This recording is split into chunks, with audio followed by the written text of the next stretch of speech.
Hey everybody, it's Jason from the Texas Gun Vault, and once again it is Sunday and it's also Christmas, so Merry Christmas. I know I just prevented this video from being future-proofed, but who knows, maybe you're going to watch this in the summertime and you can still appreciate it. But this is the Texas Gun Vault Poll Question of the Week, a weekly vlog that I put out where I ask you as my viewers and subscribers about something that deals with guns, gun culture, politics, current events, the news, or something fun like EDC that I want to get your thoughts and opinions on.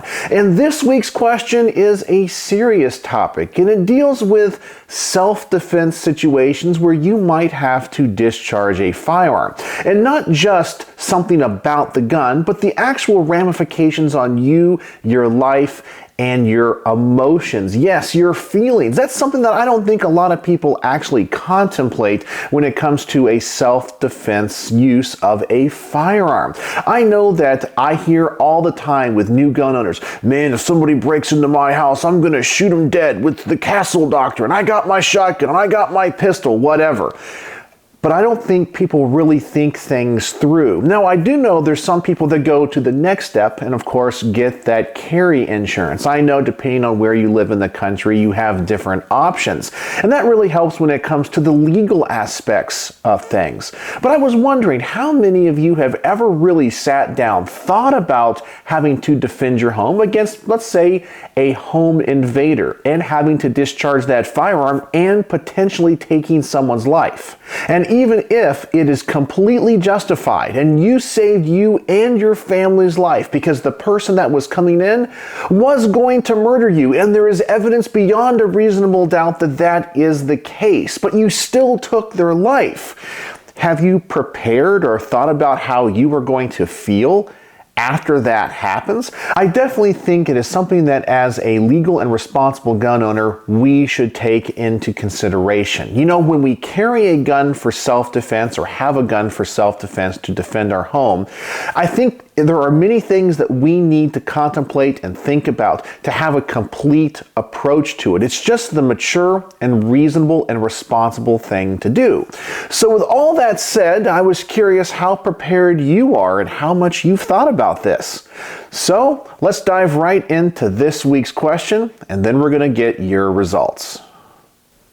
This week's question deals with the serious topic regarding self-defense with a firearm. While many of us buy firearms with the primary reason being to defend oneself from a potential aggressor, I am not sure how many have ever taken the time to contemplate not only the legal ramifications of discharging a firearm, but also the personal and emotional toll, even if the action is deemed lawful, reasonable, and justified. As a legal and lawful firearms owner, have you ever taken the time to honestly contemplate the consequences of using a firearm in a self-defense situation? And as I mentioned, it is really easy to kind of armchair quarterback things and be the macho alpha male or alpha female and say, well, if someone's coming in to hurt my family, I'm going to take their life. I'm going to shoot them dead. And that's probably the justified and lawful way to do things, especially if someone's coming in to harm your family in the middle of the night. You don't know what their intentions are. But then I've talked to people that have actually had to go through this scenario, and while they definitely feel justified, there's still a part of them that goes, I took another human being's life. Even though that human being was going to hurt me, you still, as a good and moral person that has ethics, you question it. Man, I wish it didn't have to end that way. I wish it could have resolved some other way. But you had to do what you had to do. And I think that if you are going to have a gun, I think it is truly responsible of you to make sure that you think about these things. Even if there's nothing you can do to avoid the outcome, I think being prepared is still the best option. But I know many people don't think about that. They only think about it after it has happened. And I know people personally that have defended themselves. And I'll tell those stories in just a moment. But before I do, let's see what your results are for this week. With only 430 votes as of me filming this video, we have, yes, I have thought about the complete legal and emotional impact, 63%. Yes, only the legal part. I have carry insurance, 4%. Neutral, I am not sure it is something you can prepare for, 22%. No, I just hope I never have to make that decision, 9%. And something else, explain in the comments, 3%. Now, the results of this poll really do make me happy, and I hope people are honestly reporting what they believe, because I really think taking a human life in a self-defense scenario, if you are a good person, is something that is probably going to haunt you the rest of your life, and it's something that you really need to be prepared to deal with in the very unlikely circumstance that this happens to you. So I'm very happy that people have sat down and honestly reflected upon that possibility. I also know there's a lot of people out there that maybe take the fire extinguisher approach to this, in that you have a fire extinguisher, but man, you cross your fingers, you never have to use it. You hope your house never burns down, and you don't spend hours every night thinking, what happens if it does burn down? You have insurance for your home, you have insurance for your belongings, but you don't sit there every night and worry about it. You haven't thought about what it's going to feel like if that actually happens, but you are prepared to a certain point. You do have that fire extinguisher, you have that insurance, but until it happens, you were not emotionally prepared. So as I mentioned, I am glad that so many of you say you've thought about it. But let's go through each one of these and I'll give you guys my personal thoughts and opinions. First we have, yes, I have thought about the complete legal and emotional impact. And this is the one I would have voted for as well. You guys know I shoot a lot of guns. I'm surrounded by guns, and I have a wonderful family that I would protect with my life. I have carry insurance. I have firearms owners insurance. I forget which one it is here in Texas because the names have actually changed a couple of times, but we do that yearly membership. And I know that I can contact an attorney at any time for any reason. And that definitely does give me peace of mind. But sometimes I do sit around and go, you know, if somebody broke into the house at 3 o'clock, how would I defend my house? What would I hide behind? How would it go down depending on what happens? And am I really ready to take someone's life potentially if they entered the home violently? I have to think about that, because that's something you cannot take back. If somebody dies in your house, even if it is 100% justified, and the cops come in and give you a high five and say, you took out the bad guy, I want to think that as a good person, it's something that is going to stay with me the rest of my life, to think that my actions, my thoughts, and my decisions potentially took somebody's life. And that is going to weigh heavily upon my soul. And I know that there's a lot of people out there that go, hell no, that's not going to happen to me. I'm glad that I rid the world of a bad guy. And that's really easy to say before it happens. And I hope and pray it never happens to any of us. But like having that fire extinguisher, it's something you do need to be prepared for. You know, you can lose a house in a fire, and I think that you can get over that in time. But taking someone's life is something, as I said, that you probably take to your grave and maybe have a little bit of regret and wonder if you could have done something different, even if you are 100% in the clear, 100% justified. And if you didn't do it, somebody in your family could have been hurt or killed. It's just a no-win situation. And I do my best to try to game out that scenario just in case something like that happens. Then we have, yes, only the legal part. I have carry insurance. And this only got 4%. I actually thought this one was going to get a little bit more, because the carry insurance, I think, is really important, because trust me, lawyers can cost a lot of money. And you don't think about attorneys until you need one. And depending on where you live in the country, you might live in some jurisdiction where you have a very aggressive and anti-gun city attorney or prosecuting attorney that even if you are 100% justified, they are still going to try to arrest you and get you convicted because you used a gun to defend yourself. And you're going to need all that protection that you can possibly get in the court system. You need the money and you need those attorneys. And I really hope that even if you haven't thought about the emotional ramifications, you do go out and get some type of carry insurance. I think it is really important, and I also think it's relatively affordable depending on where you live. I know that a lot of people don't pay more than $10 or $15 a month for it. I think it is completely worth it. Then we have neutral. I'm not sure it is something you can prepare for. And I think that's really the honest answer for a lot of us. It's something that you really cannot prepare for. I've already talked about some of those scenarios, taking a human life. Oh, that's just something I don't want to think about. And I think even if you do prepare for it and thought about it, until it happens to you, you just cannot prepare for it. It's something that only a few people really know what it feels like. And then we have no, I just hope I never have to make that decision. And of course, that's something maybe if we could vote for multiple things, something I think 100% of people would want to vote for, because we never want to make that decision. I told you that I know somebody that has used a firearm in self-defense, and it's actually a fellow professional musician. He's a drummer, and he used to live in New Orleans. And we were talking about guns one night, and he told me that he was in New Orleans playing a gig, and one night he woke up in his hotel room, and there was somebody standing over his bed.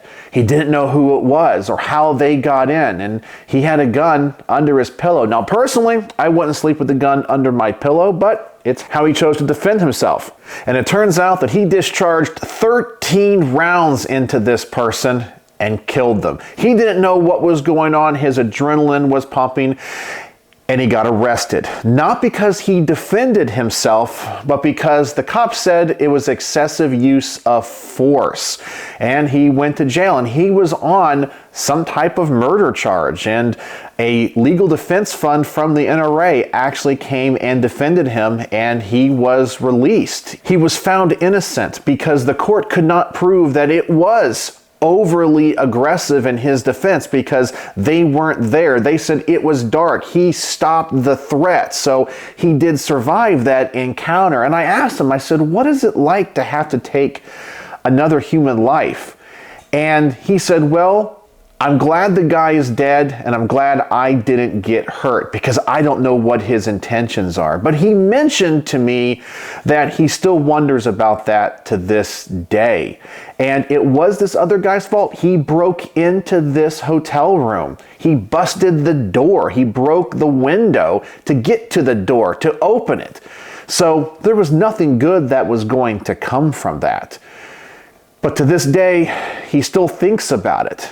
He doesn't lose sleep over it, he said, but it's something that he does think about and contemplate a lot. And so, as I said, I think it weighs heavily upon his heart. So it's just something that you cannot prepare for. So maybe you have used a firearm in self-defense, or you know somebody who has, and maybe you have taken somebody's life, or that other person has taken someone's life. I think it's really interesting to get those stories just so you can prepare for yourself. And as I said, being a responsible and legal gun owner, I think it is imperative that we take all the steps possible to prepare ourselves mentally for some type of event like this, even if it's very unlikely and we don't want it to happen. And then we have something else explained in the comments, 3%. So that's my story. Luckily, I have never had to use a firearm in self-defense, but I know someone who has. And of course, if you have, I really want you to tell me in the comments below. But speaking of the comments, let's dive right into the top-rated comments of the week and see what you guys had to say. With the top-rated comment of the week, we have Ford X BGT Falcon, who said, I've been there in 2005 with 2 home invaders, one left in an ambulance and the other in a body bag. It all worked out for me because of witnesses, but I absolutely never want to go through that again.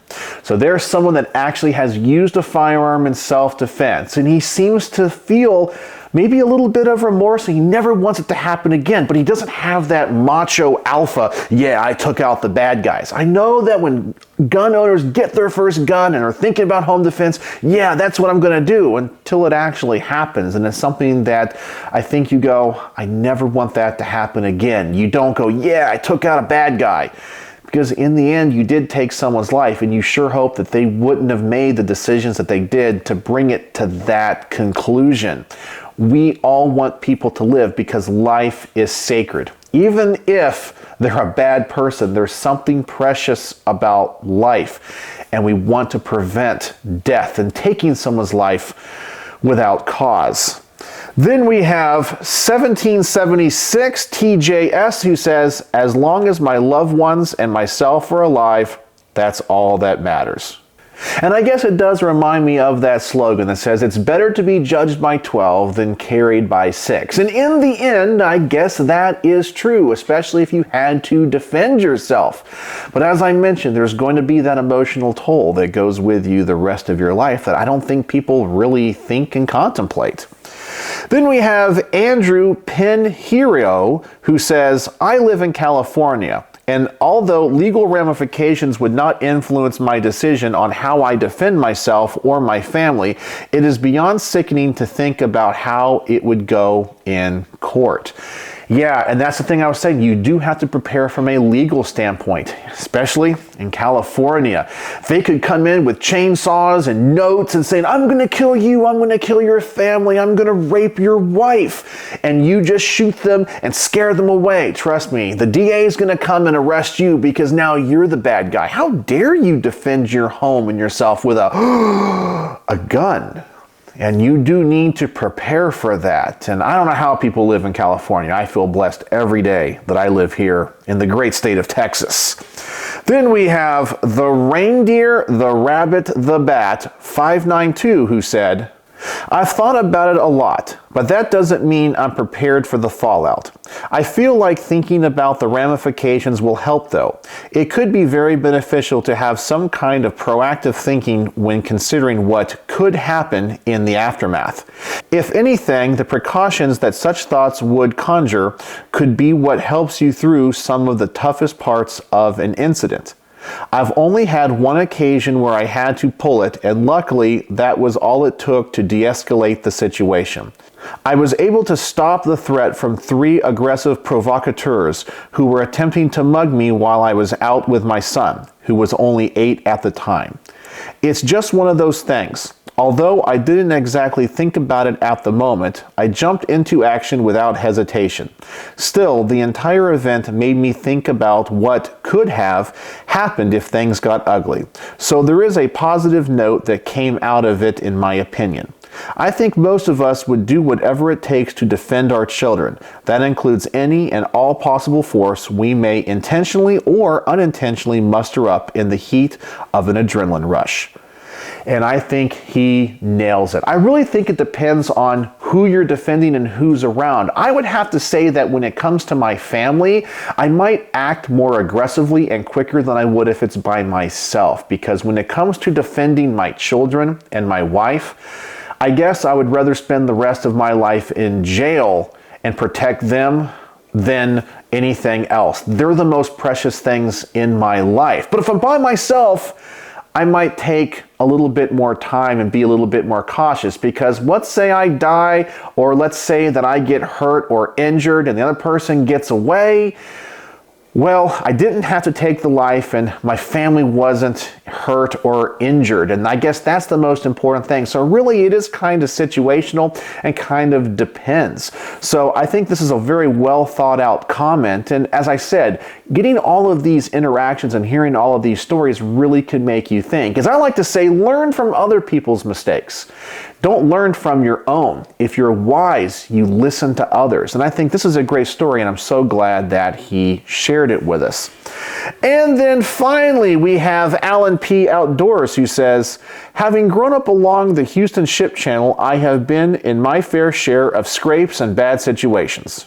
I've had guns pointed at me 3 times, twice in high school, and fortunately none escalated. I have U.S. Law Shield for the legal side, and the aftermath I would have to deal with one day at a time. Every situation is different.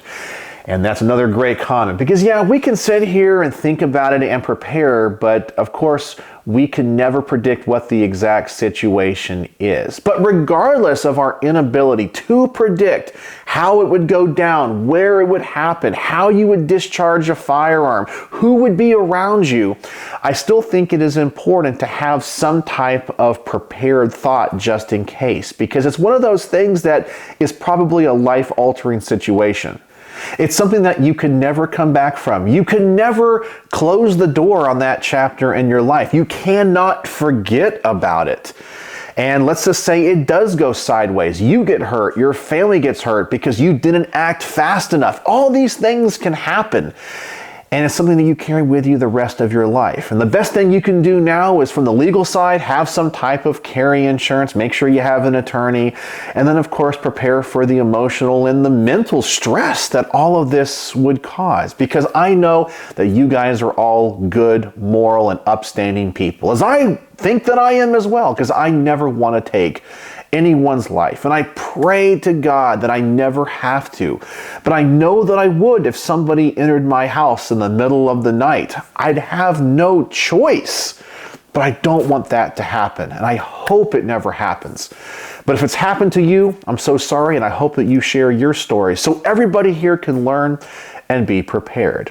So I know this question this week was a little bit somber and a little bit serious, but I think as gun owners, we need to do this from time to time. So I hope you guys learn something from the stories, and I hope you share your stories so others can learn from you. So that is the Texas Gun Vault poll question of the week. And if you would like to participate in next week's poll, and by the way, because it is Christmas most likely, I'm going to ask you what you got for Christmas, especially when it comes to gun-related things. And if you want to be part of that poll, please go to the community tab of my YouTube channel. I will also post a link in the description below. Go over there, see what the poll is, vote, comment, and like other people's comments so we can get the top-rated comments of the week. So as always, thank you for participating in this very serious topic. And once again, I hope you learned something, because I know I did. And it's important from time to time to go through this thought process just to make sure that we're prepared. So let me know what you all think in the comment section below, and keep sharing those stories. So, as always, thanks for watching.